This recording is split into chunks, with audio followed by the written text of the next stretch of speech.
Hi guys, so classic war na naman namin ngayon at sisimulan natin tong attack ko sa Queen Charge Root Rider. So naglagay ako ng Flame Flinger sa baba, isang Yeti para ma-distract yung Mortar. And then dito naglagay ako ng isang Baby Dragon, Barbarian King, and then Baby Dragon ulit sa taas. So ang gagawin ko dito, papapasukin ko lang yung Queen sa Town Hall para makuha niya yung dalawang X-Bow and Scatter tapos yung mga enemy heroes.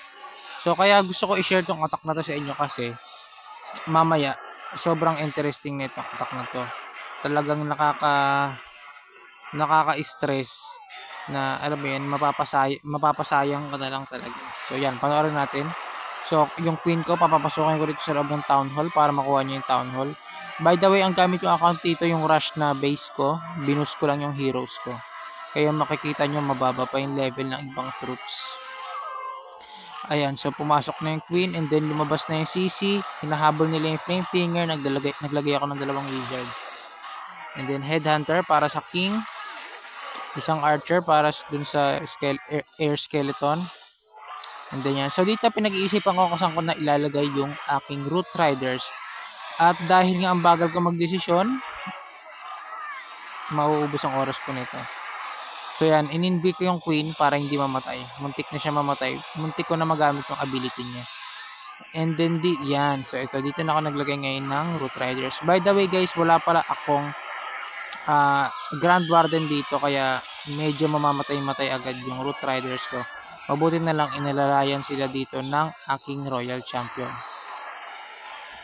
Ayan, so nag-rage ulit ako kay queen para makuha niya yung dalawang scatter shot. So ang ganda ng value na nakukuha ng aking queen charge. Ayan, so patuloy lang yung root riders natin. Patuloy lang silang dumidiretso sa base. Meron pa akong isang free spell. Gagamitin ko yan dito sa Eagle, Inferno, tsaka Monolith. Ayan, so grabe yung lakas ng ating root riders. At yun na nga, kung makikita nyo, 49 seconds, 48 seconds. So sana medyo binilisan ko pa yung attack ko. Ayan. So naghahanap ako kung saan ko ilalagay yung aking mga troops. Sayang wala akong minion para dun sa cannon. Ayan. So meron na lang akong 30 seconds. 30 seconds na lang. Ito na. Hulaan nyo. Time fail ba to o hindi? Tignan natin. May X-bow pa. Meron pang cannon. May root rider sa baba. Kinukuha niya na yung X-bow. Sinisira niya na. Wala nang ability si Royal Champion na pwede siya na magpabilis ng attack.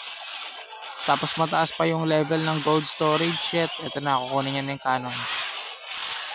Gold storage, elixir storage, elixir. Ito na. Oh, shit. Ayan na nga ang sinasabi ko sa inyo guys. So dito, nakakuha ko na yun ng 99%. Sayang yung 1 star ko dito. 99% at yun yung nagpatalo sa amin.